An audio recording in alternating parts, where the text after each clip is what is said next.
Vamos continuar então falando das igrejas. Hoje vou continuar falando da igreja de Pérgamo.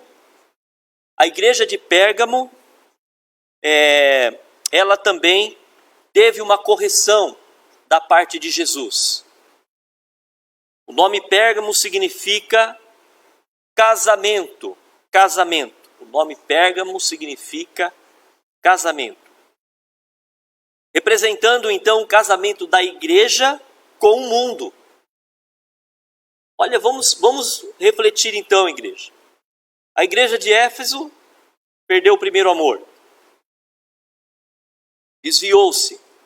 A igreja de Esmirna era amargurada, sofria por tantas perseguições, mas permaneceu firme. A igreja de Pérgamo se casou com o mundo. O que é casar com o mundo? O que significa casar com o mundo? Eu creio que não precisa nem de muitas delongas, né? E nem muita explicação. Casar com o mundo significa viver uma vida segundo o mundo. Viver uma vida desregrada. Uma vida que não agrada a Deus. Assim era a igreja de Pérgamo. E essa igreja então, ela, na época em que esses irmãos declararam, o seu casamento com o mundo, começaram a viver segundo o coração do mundo, não o coração de Deus, foi quando então um outro imperador, veja meus irmãos e minhas irmãs, como que a liderança, ela influencia na igreja. A igreja é que não pode se deixar influenciar pela liderança política. A liderança política influencia na igreja. Mas a igreja não pode se deixar influenciar pela liderança política. Aqui então, a igreja de Pérgamo se deixou influenciar. Constantino então, ele havia ganhado uma batalha muito importante, e ele era um imperador poderoso, e ele deu um jeito então de unir os cristãos com os romanos, porque assim ele ia ficar mais forte ainda, politicamente. Ele ia ficar mais forte ainda, politicamente. Então, ele institui várias coisas que alegraram, encheram o coração dos cristãos. Mas, meus irmãos, era veneno de rato. Veneno de rato, ele tem 99% de farinha e 1% de fornecida, ou seja, 1% de veneno. Porque senão o rato acho que nem comeria. Ele instituiu o dia do Natal, por exemplo. Por isso que muitas pessoas nem celebram o Natal. Muitas denominações não celebram o Natal, mas porque também não sabem interpretar e separar as coisas, na minha opinião. Mas ele já colocou logo dia 25 de dezembro, Constantino, o dia do Natal. Então, 25 de dezembro é uma data pagã. Preste atenção. O que ela representa, não. O que ela representa é santo. Entendam, que é o nascimento de Jesus. Mas quem colocou era uma pessoa pagã. A data era pagã, porque dia 25 de dezembro era comemorado o dia do Deus Sol. Aí ele pegou e fez um bem bolado. Os cristãos falam que o Deus dele é o Sol da Justiça. Então eu já vou pegar essa data aqui, colocar no calendário aqui, que é o nascimento do Deus deles. Meus irmãos, não vejo problema nenhum em a gente celebrar o Natal no dia 25 de dezembro. Porque esse dia ocorreu, a gente não sabe que dia foi exatamente. Mas ocorreu esse dia. Agora, o que a gente não pode fazer é começar a idolatrar e não entender o que vem por trás disso. E o que veio por trás disso foi uma conta, uma fatura muito alta. Porque as pessoas começaram a viver as suas vidas, os cristãos começaram a viver as suas vidas como o imperador vivia. O imperador é cristão. O imperador até colocou lá 25 de dezembro, o dia do nascimento de Jesus. Não, se o imperador fez isso, eu posso fazer também. Não é errado não, não é pecado não. Aí o imperador ele tinha uma vida devassa e os cristãos também começaram a levar uma vida devassa. Por isso, a igreja de Pérgamo teve esse sofrimento. O casamento da igreja com o mundo. Uma igreja mundana. Uma igreja que fazia tudo o que queria, menos a vontade de Deus. Olha só o que a palavra diz. Lá em Apocalipse 2:14, diz assim: mas umas poucas coisas tenho contra ti, porque tens lá os que seguem a doutrina de Balaão, o qual ensinava Balaque a lançar tropeços diante dos filhos de Israel, para que comessem dos sacrifícios da idolatria e se prostituíssem. Olha só. Está entendendo aqui como que é sério o que aconteceu com a igreja de Pérgamo? Por isso que essa igreja, então, ela se casou com o mundo. O imperador, aqui representando Balaque, Balaão, ele estava incentivando os cristãos a se contaminarem e também a se prostituírem. Essa prostituição aqui, ela é voltada para a traição de Deus. Quando um povo está adorando outras coisas, outros deuses, um povo cristão está fazendo isso, ele está adulterando, ele está se prostituindo contra Deus. A igreja de Tiatira, o nome significa quem sacrifica. Tiatira significa quem sacrifica, ou sacrifício permanente. É uma igreja profana também. Ela vai nesse galope, ela vai nessa mesma toada da igreja de Pérgamo, referente à prostituição. A igreja de Tiatira recebe elogio e crítica de Jesus. É uma igreja que permitiu a introdução de falsos ensinos e idolatria. Olha o que diz Apocalipse 2:18. Conheço as tuas obras, e o teu amor, e o teu serviço, e a tua fé, e a tua paciência, e que as tuas últimas obras, mais do que as primeiras. Mas tenho contra ti que toleras que Jezabel, mulher que se diz profetiza, ensine e engane os meus servos, para que se prostituam e comam dos sacrifícios da idolatria.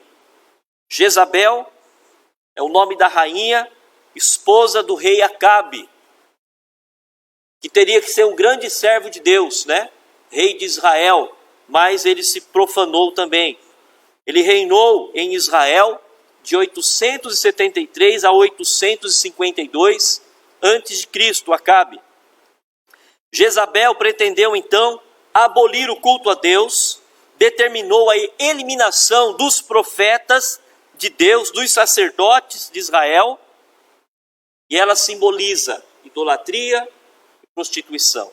Olha só, meus irmãos, que prova que os nossos irmãos da igreja do primeiro século estavam vivendo.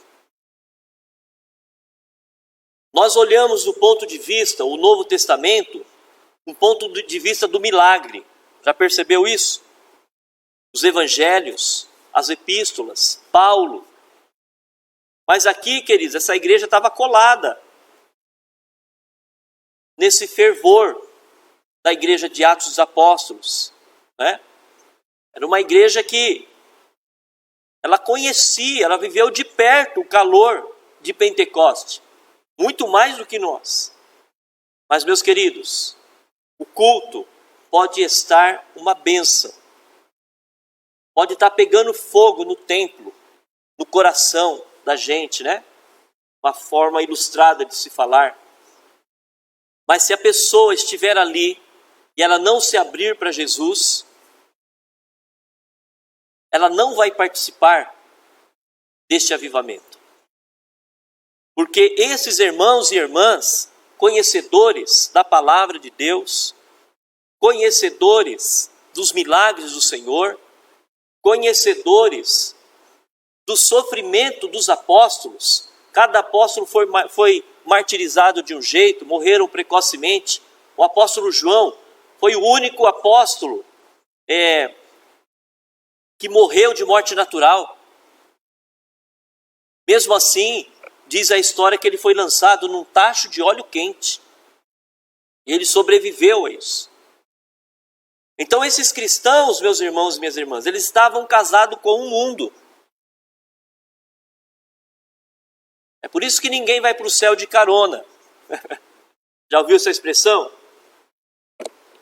Posso ser de uma família que todos são pastores, eu posso ser pastor, né? Filho de pastor, filho de presbítero, de diaconisa, de líderes.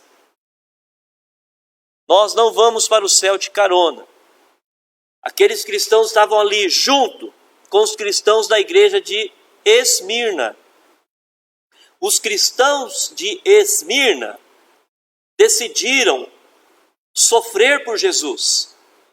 Mas os cristãos de Éfeso, os cristãos de Tiatira, os cristãos de Pérgamo decidiram então fazer a vontade do mundo. Que Deus nos dê força, meus irmãos e minhas irmãs, que Deus nos dê força, igreja, para a gente não fazer a vontade do mundo. Quero falar só de mais uma igreja hoje, que é a quinta igreja que nós estamos estudando, a igreja de Sardes. Sardes está lá no Apocalipse capítulo 3, de versículo 1 a 6. Sardes significa remanescente ou os que escapam. Remanescente ou os que escapam. É a igreja que está morta pela falta da ação do Espírito Santo. Meu Deus! Vocês estão vendo a importância de nós estudarmos avivamento e de nós nunca tirarmos o pé do avivamento? Eu não sei, irmãos e irmãs, se é só comigo, mas eu já tive muitos momentos de avivamentos assim, pontuais na minha vida. O que é um avivamento pontual? É um culto fervoroso, é uma ida no monte, é um culto com milagres, com testemunhos, é um acampamento onde as pessoas não brigam porque um colocou pasta no cabelo do outro, porque puxou a cadeira, o outro caiu no chão, ou porque deu um nó na camisa do outro, ou porque escondeu a bolsa do outro, ou encheu a bolsa de pedra. Sabia que essas coisas acontecem nos acampamentos cristãos? Mas avivamentos onde você passou um final de semana ali, sendo ministrado. Porque nesses acampamentos, muitos foram para ser ministrados. Muitos foram para ter um dia de lazer, um final de semana de lazer. Eu tenho certeza que você que já participou de um acampamento se lembra de um momento de Pentecostes da sua vida. Se lembra de um momento de fogo puro do Espírito Santo.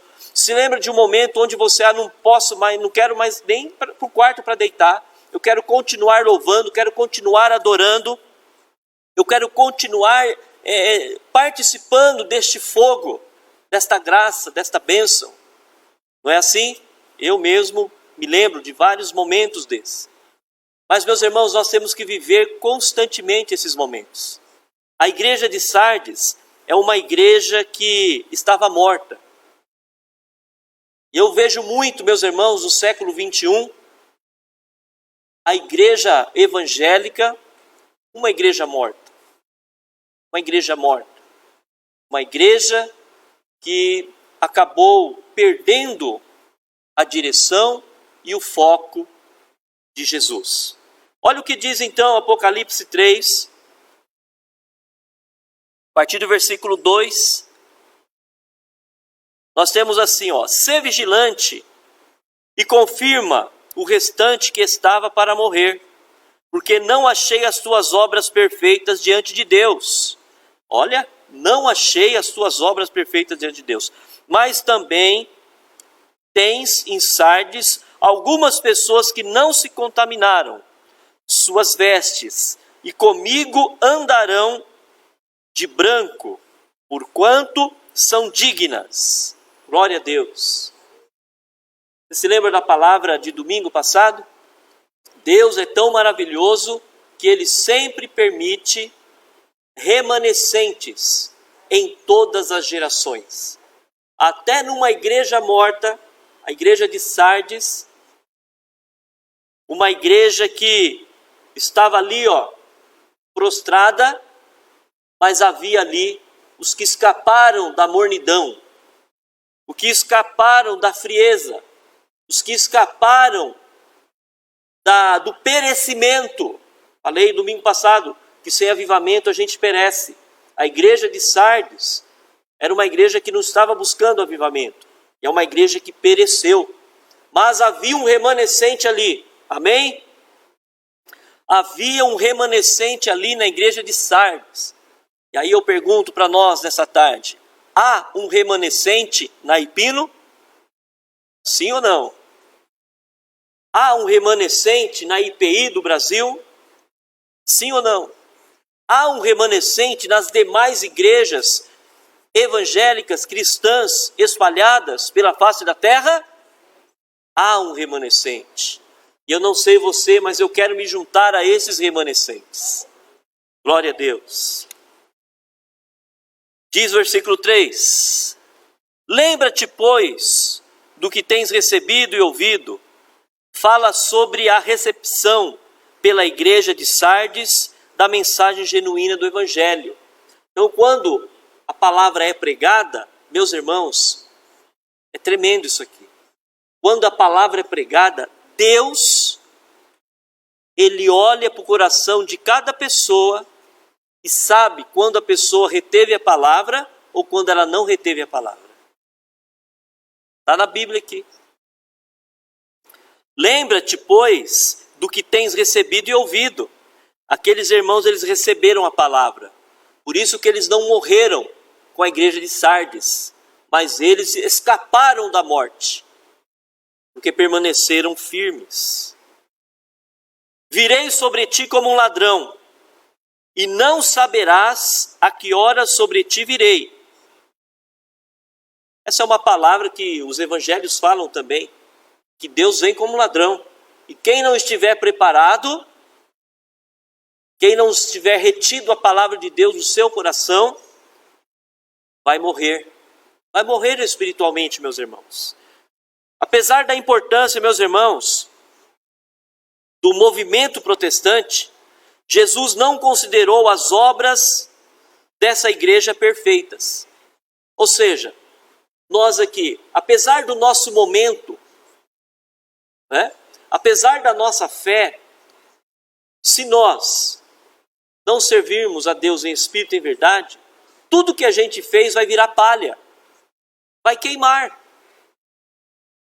Porque Deus, ele não vai ver as obras, Deus vai ver o coração. Que Deus então esteja nos abençoando e sondando os nossos corações, e que possamos aprender a cada terça-feira, igreja, com esta palavra de Apocalipse.